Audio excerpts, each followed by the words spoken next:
Ladies and gentlemen, friends and family, today we gather to celebrate half a century of brilliance, grace, and unshakable calm.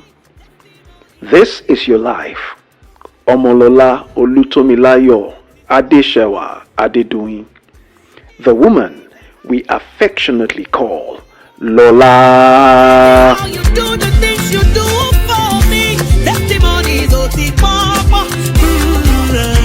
Many blessings, Oti Akpaka. Give me chance.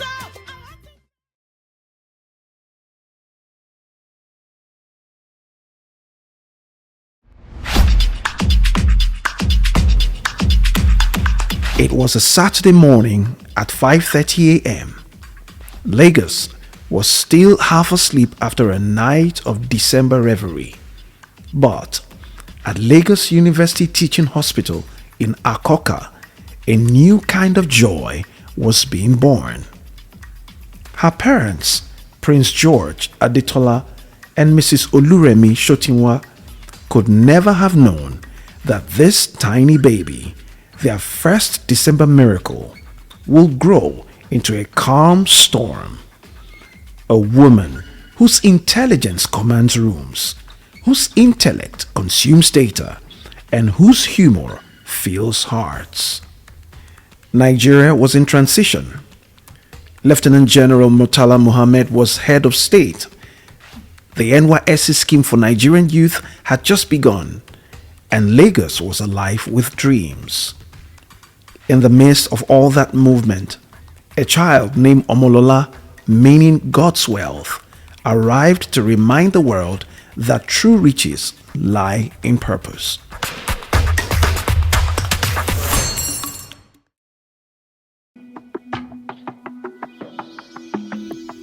Lola spent her early childhood in the lively heart of Surulere, where her parents' home doubled as a gathering ground for family, friends, and endless parties. When her father was appointed commissioner for finance in Ogun State, the family moved to Abeokuta, and the little girl with curious eyes began her formal education. Even then, she was meticulous, shoes polished, hair perfectly done, books neatly stacked, and she asked questions, so many questions.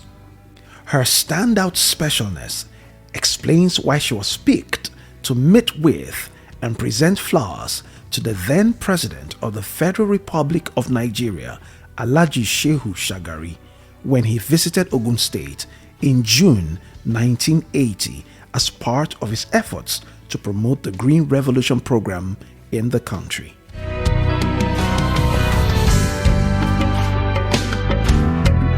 From Corona School, Victoria Island, to Federal Government Girls College, Shagamu, Lola's intelligence and curiosity stood out early. She was bright, organized, and quietly competitive. She served as the deputy class captain from year 1 all the way to year 6 when she became the class captain. But it was at Lagos State University studying law that Lola truly came into her own. There, her peers affectionately nicknamed her Aluta, not because she was loud or rebellious, but because she always stood up for what was right, for fairness and justice. Her studies then took her beyond Nigeria's shores, first to Austin Peay University in Tennessee, United States on an exchange program, then to the University of Essex, and finally University College London, United Kingdom, where she earned her master's in law.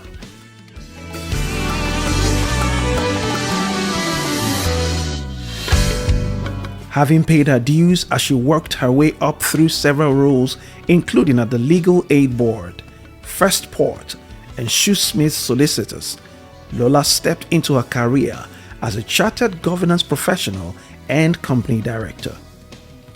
Lola was born into a Christian family and gave her life to Christ at the age of 11. She often jokes that she took a break from God to enjoy her teenage years, but it has been clear that God has always been her anchor. She rests quietly in a deep assurance of His love and connects best with Him through His Word, especially when reading it in her native language of Yoruba. Ọlọ́run ni ààbò àti agbára wa, olùrànlọ́wọ́ tí ó wà nítòsí nígbà gbogbo ní ìgbà ìpọ́njú. Nítorí náà ẹ̀rù kò ní bà wá bí ayé tilẹ̀ ṣídìí, bí àwọn òkè ńlá tilẹ̀ ṣípò padà tí wọ́n bọ́ sínú òkun, bí omi òkun tilẹ̀ ń hó tí ó sì ń ru, tí àwọn òkè ńlá sì ń mì tìtì nítorí agbára rírú rẹ̀. Raised, baptized, and confirmed in the Anglican Communion in Nigeria, she found Jesus House, North Acton, London in 1998, where she has served in various different roles over the years. In the choir, the Tribe of Judah in its early days, a very short stint in ushering, raising up the future generations, where she served in Kids First, the children's ministry, praying with couples seeking the fruit of the womb in Share. Cameo days, 7 with the marshalling team, and for the last decade, a steadfast member of the JH Prison Ministry. She even spent a season working in the church's administrative office as the executive assistant to the executive pastor, Doc, managing that role with being the charity company secretary and the church's first legal and compliance officer.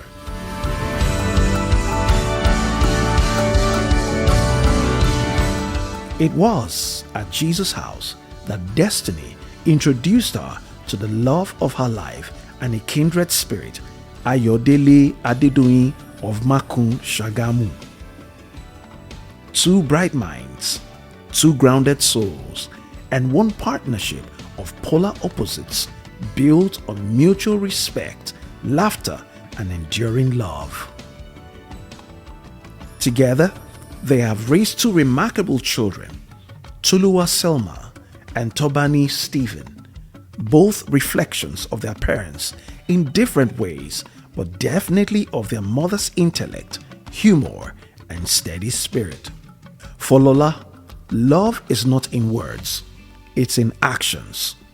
The quiet support, the thoughtful advice, the late night chat when everyone else has gone to bed. Now, don't let her corporate calm fool you. Lola knows how to enjoy life. Give her a bowl of pasta, a sunny beach in a warm country, and a touch of affordable luxury, and she's in her happy place. Her coral beads, bold and beautiful, mirror her heritage and her confidence. Evenings find her curled up with EastEnders, FBI, or the traitors, completely immersed, analyzing characters the way only a lawyer could. And yes, she's a planner. Always prepared, always intentional.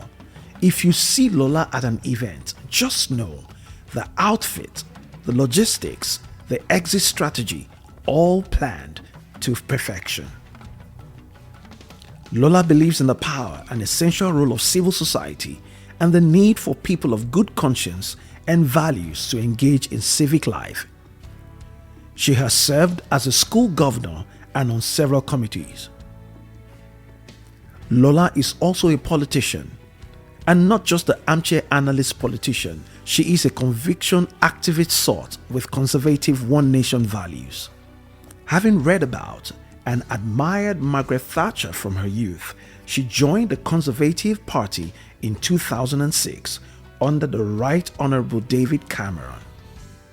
She has supported so many party leaders and candidates by campaigning tirelessly over the years, and has also run for office at various levels herself, having been added to the approved candidate list at councillor and parliamentary levels, albeit in rather difficult seats. She sits as an independent member of the Audit Committee of the Hertfordshire's Police and Crime Commissioner and Chief Constable, and she continues to mentor younger people to get involved in civic life. She is tough but fair, elegant but grounded, quiet yet commanding, a woman of legacy, one who embodies the best of her name, her roots, and her faith. And so, Lola Adedoyin, as we celebrate your Golden Jubilee, we honor not just what you've achieved, but who you are. A thinker, a nurturer, a leader, a woman of substance and style. You are proof that power can be graceful, wisdom can be warm, and fairness can be beautiful. As you enter your next chapter, may your days be filled with laughter, peace, and all the sunshine you've brought to others. Ladies and gentlemen, this is your life. Omolola Olutomilayo Adeshawa Adedoyin.